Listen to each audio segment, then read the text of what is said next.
Hello friends, ये हमारा first chapter है ऑफ मैनेजमेंट अकाउंटिंग का। आज हम वो चैप्टर स्टार्ट करेंगे।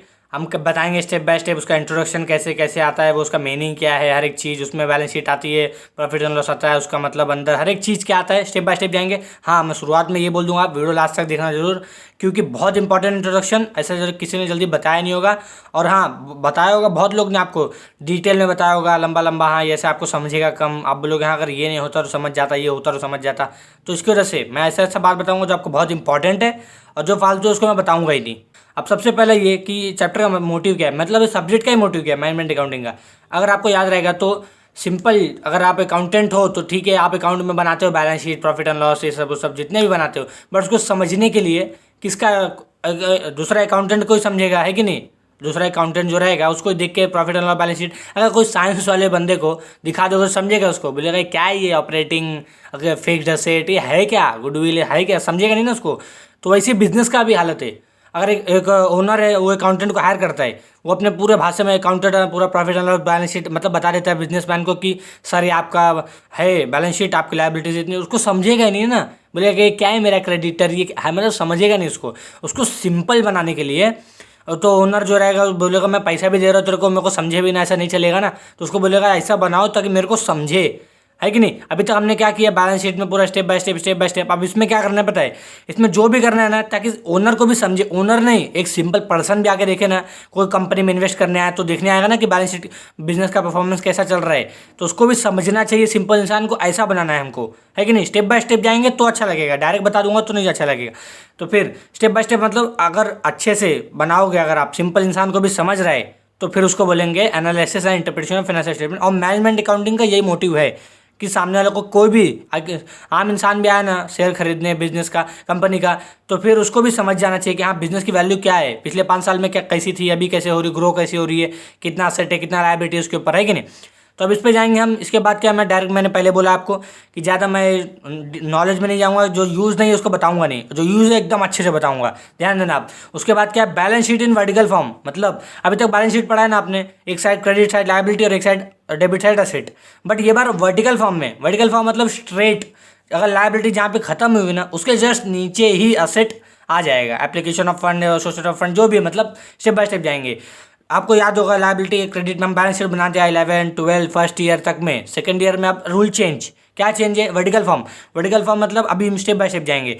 पहले स्टार्ट करेंगे sources of funds. Sources of funds मतलब देखो दो टाइप के फंड रहेंगे, एक पैसा जिससे आता है और एक जैसा जिससे जाता है। सोर्सेज फंड से पैसा आता है कि नहीं। सोर्सेज फंड के अंदर कैपिटल, इक्विटी कैपिटल के अंदर रहेगा equity share capital, preference share capital. आपने 11, 12 को उसी में, या फिर एसपी स्टूडेंट हो गए तो एसपी में आपको पढ़ा होगा इक्विटी प्रेफरेंस शेयर कैपिटल। उसके बाद रिजर्व, रिजर्व में क्या रहता है, प्रॉफिट एंड लॉसेस, है कि नहीं। रिजर्व पता है आपको, सरप्लस। उसके बाद आएगा बोरोड फंड्स। ये सब कैसा रहता है, वो अमाउंट सामने दिया रहेगा क्वेश्चन में, कोई टेंशन नहीं रहेगा, बस आपको ये सब याद रहना चाहिए कि हाँ इसके नीचे क्या आता है, इसके नीचे क्या आता है। उसके बाद क्या, बोरोड फंड। बोरोड फंड में क्या, secured loan, unsecured loan. Secured loan होता क्या है, आप बैंक में गए, आपको लोन लेने गए, आप तो वो बोलेगा आप सिक्योरिटी के लिए सर कुछ चाहिए, तो आप अपने बिजनेस का या फिर घर गिरवी देकर कुछ भी जो मतलब सिक्योरिटी के लिए दोगे उसको, तो उसको बोलेंगे सिक्योर्ड लोन। और अनसिक्योर्ड लोन मतलब कुछ सिक्योरिटी नहीं दी तो उसको अनसिक्योर्ड लोन। तो क्वेश्चन में अमाउंट दिया जाता है, क्वेश्चन पे पहले बाद में जाएंगे, पहले फॉर्मेट पे जाएंगे, अनसिक्योर्ड लोन। उसके बाद ये हो गया हमारा लायबिलिटीज। हाँ, सबसे जरूरी बात मैं बोल दूं कि मैंने ये, अब आप बोलोगे कि हाँ मैंने तो बुक में देखा है कि बहुत डिटेल में दिया, तो डिटेल में जो बुक में दिया उससे भी ज़्यादा डिटेल में, जो कि इतना इंपॉर्टेंट है ना, वो आपको वहाँ डिस्क्रिप्शन में लिंक मिल जाएगी, वहाँ पे आप जाके देख लेना। वो एकदम मतलब उसमें डिटेल में कैसा इक्विटी शेयर के अंदर कौन सा, रिजर्व में क्या रहता है, कौन कौन से प्रॉफिट आते रहता है ना। जैसे कि आपने 11 में बेसिक में पढ़ा होगा बैलेंस शीट का पूरा कैसा ट्रायल, बैलेंस शीट का परफॉर्मेंस देखोगे तो कितना भरा रहता है उसमें, ट्रेडिंग में, प्रॉफिट एंड लॉस में, बट आता कितने हैं, थोड़े मोड़े आते हैं ना। वैसे इसमें भी है, अब बहुत कुछ है।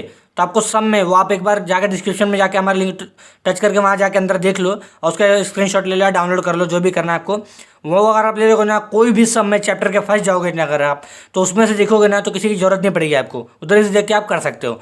उसके बाद कैपिटल एम्प्लॉयड मिल जाएगा आपको, ये हो गया हमारा लायबिलिटी। अब हाँ, अगले पेज पे नहीं जाना है, जस्ट कैपिटल एम्प्लॉयड के एक लाइन या 2 लाइन छोड़ के नीचे ही एप्लीकेशन ऑफ फंड, जो कि हमारा असेट है कि नहीं, वो लिखना है, क्योंकि वर्टिकल फॉर्म में याद होगा। Application of fund, application of fund में क्या क्या है, फिक्स्ड असेट है। फिक्स्ड असेट मतलब फर्नीचर, मशीनरी जो रहता है सब, है कि नहीं, फिक्स्ड है ना हमारे लिए वो। उसके बाद फिक्स्ड असेट के अंदर 2 type, tangible and intangible. Tangible मतलब इसको टच कर सकते हैं हम, है कि नहीं, उसका यूजेस है। और इनटेंजिबल मतलब क्या रहता है, इनटेंजिबल मतलब सिंपल यार जिसको टच नहीं कर सकते, जैसे कि गुडविल हुआ, कॉपीराइट हुआ, पेटेंट्स हुआ, है कि नहीं।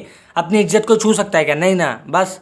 उसके बाद फिक्स्ड एसेट के बाद क्या है? इन्वेस्टमेंट। इन्वेस्टमेंट में लॉन्ग टर्म इन्वेस्टमेंट रहता है, वही सब। इन्वेस्टमेंट मतलब अगर सामने दिया रहेगा अमाउंट इन्वेस्टमेंट का, बस लिखना है। ये चैप्टर इतना ईजी है ना कि अगर आपको परफॉर्मा याद हो गया ना तो समझ लो 90-95% क्वेश्चन आपको आ जाएगा वहीं। बस आपको ये पहचानने आना चाहिए कि जो क्वेश्चन में दिया है, इक्विटी शेयर कैपिटल दिया है कि सिक्योर्ड लोन दिया है कि फिक्स्ड एसेट, अमाउंट कौन सा है वो बस आप पहचान लिए, चुपचाप अमाउंट लिखना है, कॉलम। हाँ, 3 कॉलम बनता है इसमें, एक 3 कॉलम बनेगा। इनर ऑर्डर तो पता है, तीसरा अब आप बोलो तीसरा क्या है, अब आप बोला है बनाने तो बनाएंगे भाई, तीसरा क्या पूछने का नहीं ज़्यादा, है कि नहीं। उसके बाद क्या है? Working capital.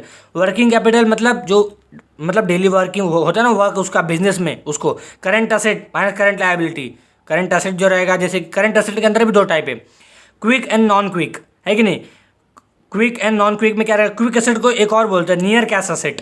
Near cash asset मतलब क्विक को बोलते हैं क्या? मतलब क्विक मतलब बहुत जल्दी, मतलब अगर कोई भी है चीज़, असेट है या फिर कुछ भी, उसको कैश में ट्रांसफर करना है तो बहुत कम टाइम में पैसा आपको मिल जाएगा, उसको बोलेंगे क्विक, मतलब अंडर 1 साल के अंदर मिल जाएगा आपको। और नॉन क्विक मतलब बहुत आराम से। वैसे करंट लायबिलिटी में भी है, करंट एसेट जितना भी अमाउंट रहेगा माइनस करंट लायबिलिटी करके आउटर कॉलम में लिख देने का।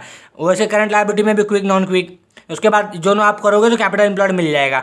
जैसे आपको सोर्सेज ऑफ फंड में कैपिटल एम्प्लॉयड मिला, वैसे एप्लीकेशन ऑफ फंड में कैपिटल एम्प्लॉयड मिल जाएगा। और हाँ, सोर्सेज ऑफ फंड और एप्लीकेशन ऑफ फंड दोनों कैपिटल एम्प्लॉयड अगर सेम रहा तो आपका सम एकदम राइट है। बैलेंस शीट में कैसे टैली होता है वो सेम है इधर, बस वर्टिकल फॉर्म में। वर्टिकल फॉर्म मतलब कि स्ट्रेट में नीचे स्टेप बाय स्टेप, यहाँ खत्म हो उसके नीचे स्टार्ट कर देने का, असेट भी, है कि नहीं। कैपिटल एम्प्लॉयड दोनों के अगर सेम आ गए तो बैलेंस शीट टैली हो जाएगी। वैसे ही जैसे ये balance sheet of in vertical form था, वैसे रेवेन्यू स्टेटमेंट है, प्रॉफिट एंड लॉस का जो हमारा रेवेन्यू स्टेटमेंट है वो भी हम देखेंगे। उसका क्या परफॉर्मा है? सेल्स, सबसे पहला सेल्स तो सबको ही पता है, बेच के जो पैसा मिलेगा, सेल्स का अमाउंट माइनस सीओजीएस। सीओजीएस क्या होता है? Cost of goods sold. Cost of goods sold, अब ये क्या रहेगा आपका? Cost of goods sold, this is the cost of purchase और cost of manufacturing the goods which are sold during the year. मतलब कॉस्ट ऑफ परचेज जो रहेगा या फिर कॉस्ट ऑफ मैन्युफैक्चरिंग गुड्स, उसको जो बेचते हैं उसका पैसा रहता है ना, कॉस्ट ऑफ गुड्स सोल्ड का, जितना भी बेचते हैं सामान का उसका पैसा जितना मिलता है ना, वो उसको बोलते हैं कॉस्ट ऑफ गुड्स सोल्ड। वो सेल्स में से माइनस होगा, जितना भी अमाउंट आएगा ना उसको बोलेंगे ग्रॉस प्रॉफिट। अब ग्रॉस प्रॉफिट बनने की जरूरत नहीं है कि नहीं, पहले से करते आ रहे हो आप। उसके बाद ऐड ऑपरेटिंग इनकम। मैं बोलूँगा ऑपरेटिंग इनकम क्या होता है?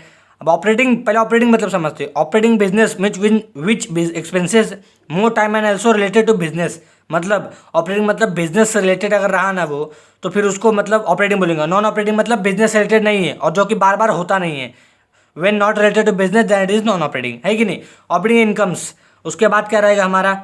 Operating income. ऑपरेटिंग एक्सपेंसेस होगा ऑपरेटिंग इनकम, पहले ऑपरेटिंग इनकम पे, और एक्सेस ऑफ ऑपरेटिंग इनकम और operating expenses is called operating income. मतलब ऑपरेटिंग इनकम जो रहता है हमारा, जो कि एसेट वेसेट से आएगा इनकम, उसको बोलेंगे ऑपरेटिंग इनकम, ऐड होगा। उसके बाद लेस क्या होगा? Operating expenses. हमेशा इनकम ऐड होता है क्योंकि इनकम में पैसा आता है और एक्सपेंसेस में खर्चा होता है, तो ऑपरेटिंग एक्सपेंसेस। अब ऑपरेटिंग एक्सपेंसेस क्या है? ऑपरेटिंग एक्सपेंसेस क्या क्या है? फिनांस एक्सपेंसेस होता है, office admin expense, selling and distribution expenses होता है। तो 11 से आप बैलेंस शीट में पढ़ते हैं और प्रॉफिट एंड लॉस डेबिट में आता था ये सब, जो selling distribution office and admin expenses, ये सब है हमारा ऑपरेटिंग एक्सपेंसेस। उसके बाद क्या आएगा? इसको आप माइनस और प्लस करने के बाद ऑपरेटिंग प्रॉफिट मिलेगा आपको। फिर ऑपरेटिंग प्रॉफिट को ऐड करेंगे नॉन ऑपरेटिंग इनकम से, है कि नहीं। नॉन ऑपरेटिंग इनकम क्या होता है? Income not related to the ordinary course of business. Example क्या रहेगा उसका? इंटरेस्ट ऑन इन्वेस्टमेंट जो कि रहता है वो, और एग्जांपल है नॉन ऑपरेटिंग इनकम का। लेकिन हाँ, इंटरेस्ट ऑन इन्वेस्टमेंट कंपनी के लिए ऑपरेटिंग इनकम रहेगा, ऑपरेटिंग इनकम उनके लिए रहेगा। और हाँ, कंपनी के लिए buying and selling of goods रहेगा, है कि नहीं। नॉन ऑपरेटिंग इनकम वही रहेगा ना, buying and selling of goods. उसके बाद क्या रहेगा? लेस करना पड़ेगा नॉन ऑपरेटिंग इनकम को नॉन ऑपरेटिंग एक्सपेंसेस से। पहले से हमेशा फिक्स यार पैसा आता तो बढ़ता है पैसा, माइनस कब करते हैं? जब खर्चा होता है। Non operating expenses. अब नॉन ऑपरेटिंग एक्सपेंसेस क्या रहते हैं? Not related to do the day conduct of business operation, है कि नहीं। मतलब बिजनेस ऑपरेशन से कनेक्टेड नहीं रहेगा रिलेटेड, तो उसको बोलेंगे नॉन ऑपरेटिंग एक्सपेंसेस। बिजनेस से रिलेटेड जितने भी खर्चे नहीं रहेंगे। उसके बाद जो आप ऐड करोगे नॉन ऑपरेटिंग इनकम और नॉन ऑपरेटिंग एक्सपेंसेस, माइनस करने पे आपको मिलेगा नेट प्रॉफिट बिफोर टैक्स। अब आप बोलो बिफोर कैसे? बिफोर क्योंकि अभी टैक्स बचा है, तो जितना भी टैक्स वैक्स रहेगा आपका, जितना भी कंपनी का टैक्स रहेगा, उसको एक सेपरेटली लास्ट माइनस टैक्स कर लेंगे। जितना भी अमाउंट आएगा नेट प्रॉफिट बिफोर टैक्स, उसको माइनस करने के बाद आपको मिलेगा नेट प्रॉफिट आफ्टर टैक्स, है कि नहीं। ये आपको मिला क्या? रेवेन्यू स्टेटमेंट था। अभी हमने बैलेंस शीट में वर्टिकल फॉर्म पढ़ा, रेवेन्यू स्टेटमेंट में वर्टिकल फॉर्म पढ़ा, प्रॉफिट एंड लॉस जो कि इसको भी बोलते हैं। मैंने एकदम अच्छे से एक्सप्लेन कर दिया आपको। स्टेप बाय स्टेप हर एक चीज़, फिक्स्ड एसेट, इन्वेस्टमेंट जो भी था, सोर्स ऑफ फंड, हाँ आप थोड़ा कम बताया क्योंकि यही सब इंपॉर्टेंट है। और हाँ फिर से मैं बोलना चाहूँगा, डिस्क्रिप्शन में लिंक है, उसको जाकर देखोगे तो उधर पूरा डिटेल में है। वो ज़्यादा यूज़ नहीं रहता है, लेकिन हाँ आपको इसलिए मैं प्रेफर कर रहा हूँ क्योंकि वो ऐसा कहीं आपको मिलेगा नहीं। कभी आप सब में फंसोगे ना तो वो देख लोगे ना तो आपको जरूरत ही नहीं पड़ेगी, क्योंकि उसमें पूरा डिटेल में दिया है कि नहीं। हमने वर्टिकल फॉर्म में बैलेंस शीट कर लिया और रेवेन्यू स्टेटमेंट का भी कर लिया। अब हम मिलते हैं हमारे नेक्स्ट वीडियो में, जिसमें हम प्रैक्टिकल सम हमारा स्टार्ट करेंगे।